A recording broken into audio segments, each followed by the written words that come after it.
Hey guys, welcome back to my channel. So இந்த வீடியோவில் நம்ம சொல்லக்கூடிய விஷயம் என்ன அப்படின்னு பார்த்தீங்கன்னா ரொம்ப ரொம்ப இன்ட்ரெஸ்டிங்கான ஒரு விஷயம்.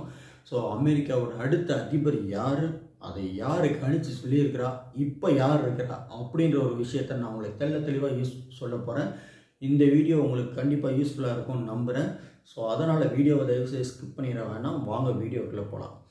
ஸோ அமெரிக்காவை பொறுத்த வரைக்கும் ரொம்பவும் சுத்தமாக சுகாதாரமாக ரொம்ப ஒரு க்ளீனாக அவங்க யூஸ் பண்ணிகிட்டு இருப்பாங்க. ஸோ அதே நேரத்தில் பார்த்திங்கன்னா அவங்க ரொம்பவும் டிராஃபிக் ரூல்ஸாக இருக்கட்டும், எந்த ஒரு ரூல்ஸாக இருந்தாலும் பக்காவாக அவங்க ஃபாலோ பண்ணிவிட்டு அது மூலிமா நடந்துட்டு இருக்கிறதுனால இன்ன வரைக்கும் அவங்க நம்மளோட ஒருபடி மேலேயே இருக்காங்க. எல்லாத்த விட அவங்க பார்த்திங்கன்னா ஒருபடி மேலேயே இருந்துகிட்ருக்குறாங்க. ஏன்னு பார்த்திங்கன்னா அவங்க எல்லாருமே பார்த்திங்கன்னா அந்த ஊரில் இருக்கக்கூடிய மக்கள் எல்லாருமே பார்த்திங்கன்னா ரொம்பவும் நீட் அண்ட் க்ளீனாக வச்சுக்கணும்னு நினைக்கிறாங்க. தன்னுடைய நாடை நீட் அண்ட் க்ளீனாக வச்சுக்கணும்னு நினைக்கிறாங்க. ஸோ அதே நேரங்களில் பார்த்திங்கன்னா டிராஃபிக் ரூல்ஸை பக்காவாக ஃபாலோ பண்ணணும்னு நினைக்கிறாங்க.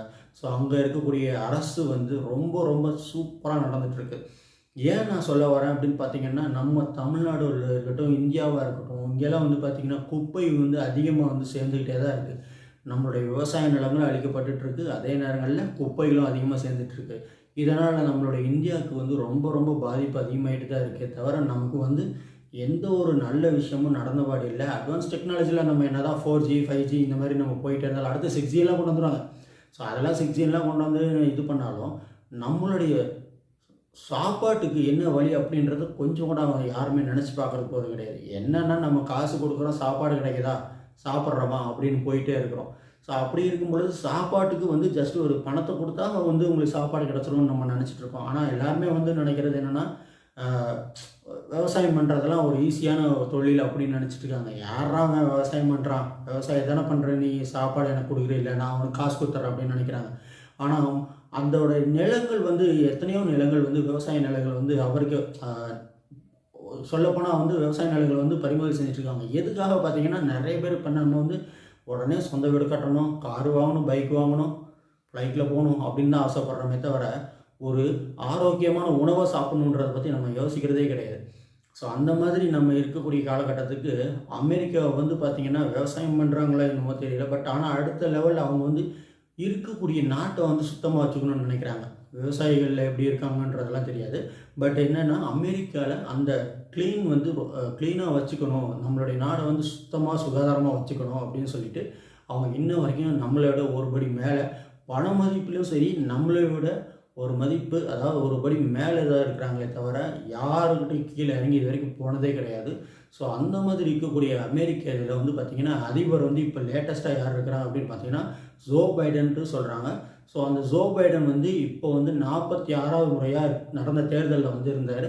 அடுத்தது 47வது தேர்தலாக நடக்க போகுது இல்லை, அது ஜூலை மாதம் நடக்க போதாமா. ஸோ அது என்ன, அந்த ஒரு தேர்தலில் யார் போட்டியிட போகிறா, அதில் யார் ஜெயிக்க போகிறா அப்படின்ற ஒரு பெண்மணி ஒரு பிரபல ஜோதிடர், அவங்க ஒரு பெண்மணி.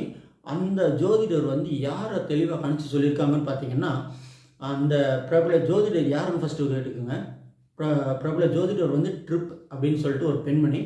அந்த பெண்மணி உண்மையுமே பார்த்திங்கன்னா அந்த இடத்துல யார் வரப்போகிறா, அந்த இடத்துல யார் போட்டியிட போகிறா அப்படின்றது ஒரு சுவாரஸ்யமான விஷயத்தை அவங்களுடைய வெப்சைட்டில் போட்டிருக்கிறாங்க. ஸோ அதனால என்னென்னா இப்போ அடுத்த அதிபர் யார் அப்படின்னு பார்த்தீங்கன்னா டொனால்ட் ட்ரம்ப் அப்படின்றது தெளிவாக அவங்க சொல்லியிருக்காங்க. ஏன் அந்த டொனால்ட் ட்ரம்ப் மட்டும் தெளிவாக சொல்லல, வேறு யாரும் வரமாட்டாங்களா அப்படிங்கும்போது இப்போ இருக்கக்கூடிய ஜோ பைடன் தேர்தலிருந்து விலகிடுவார், இதுக்கு மேலே ஒரு தேர்தலில் நிற்க மாட்டார் அப்படின்றத சொல்லியிருக்காங்க. அதே நேரங்களில் பார்த்திங்கன்னா இப்போது டொனால்ட் ட்ரம்ப்போட நேரங்கள் காலநிலையில் பார்க்கும் பொழுது ரொம்பவும் நல்லா இருக்குது. ஸோ அதனால் அவருடைய அடுத்த அந்த வரக்கூடிய தேர்தலில் அவர் கண்டிப்பாக ஜெயிப்பார். ஸோ அப்படிங்கிறத தெளிவாக சொல்லியிருக்காங்க. ஸோ இந்த வீடியோ உங்களுக்கு பிடிச்சிருக்குன்னு நம்புகிறேன். மறக்காமல் இந்த வீடியோவுக்கு ஒரு லைக்கை போட்டுவிட்ருங்க. அதே நேரத்தில் இது மாதிரி யூஸ்ஃபுல்லான வீடியோ நிறையா வேணும்னு நினச்சிங்கன்னா நம்மளோட சேனலை சப்ஸ்கிரைப் பண்ணிடுங்க. பக்கத்தில் இருக்கக்கூடிய பெல் ஐக்கானை கிளிக் பண்ணிவிட்டு ஆல் அப்படின்றத கொடுத்தீங்கன்னா நம்மளோட வீடியோ உங்களுக்கு நோட்டிஃபிகேஷனாக வரும். வீடியோ மறக்காமல் பார்க்க முடியும். ஸோ மறக்காது.